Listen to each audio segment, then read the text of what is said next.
As the first face on your stage, my job is to set the scene for the story that will happen this week in Rio.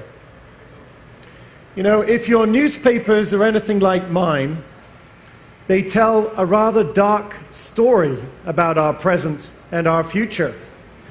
We read about debt, disease, destruction of the environment. It is not a happy story. But this week, we have a very happy story to tell you. This is a story as dramatic as the Sugarloaf. It's a story that smiles like the people of Rio. It's a story about people from one end of the earth to the other who are committed, global, passionate. They are not they are risk averse. They do not fear the future. They want to do good, but they want to do well. It's a story about entrepreneurs. You know, this story began a few years ago. It all began because it is a story that has a past. And the past began with a poor farm boy in Missouri in the United States by the name of Ewing Marion Kaufman. And like many, he built a company, and he was very successful, and he created a foundation. And through leaders like some of those present here today, like Tom Rue from the Kaufman Foundation and Lisa Mitchell, we had a dream. And we said, what if we could build a movement of people across the globe who would lead and catalyze a bottom-up movement that heralded entrepreneurs as powerfully as we do every day our football players and our movie stars? What if we could work together with more citizens of our country in legitimizing entrepreneurs as the central force for economic change and for social change in our societies? And consequently, this is what was born. Global Entrepreneurship Week is challenging to understand in some respects because it's 35,000 events happening at the same time in 125 different countries.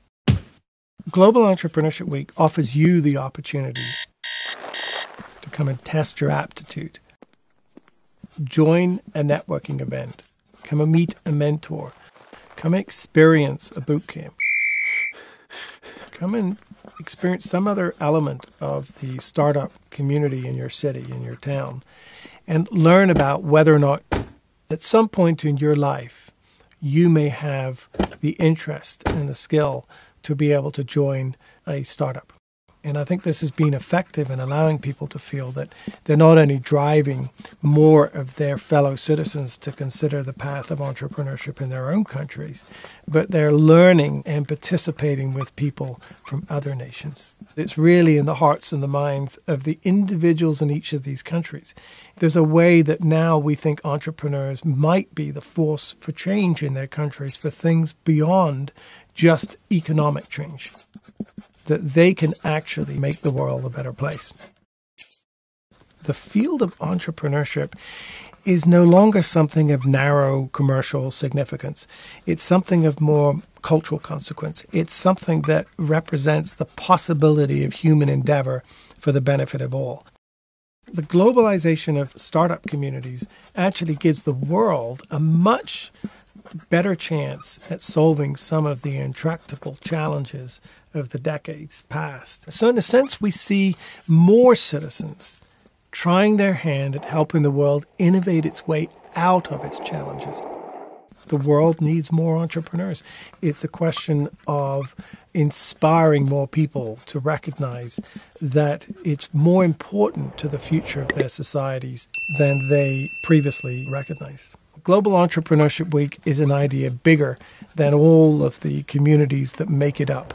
And it represents something that we can all aspire to, which is to be part of one global community of people ferreting out better ways of doing things and improving the lives of our citizens.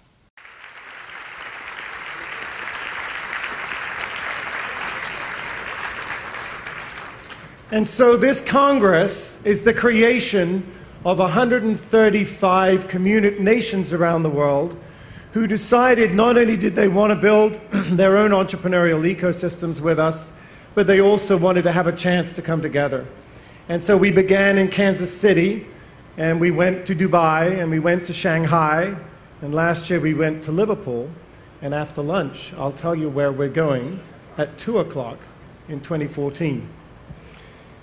But most importantly, this week is a week where we have assembled experts in every aspect of new firm formation and starting and scaling a firm.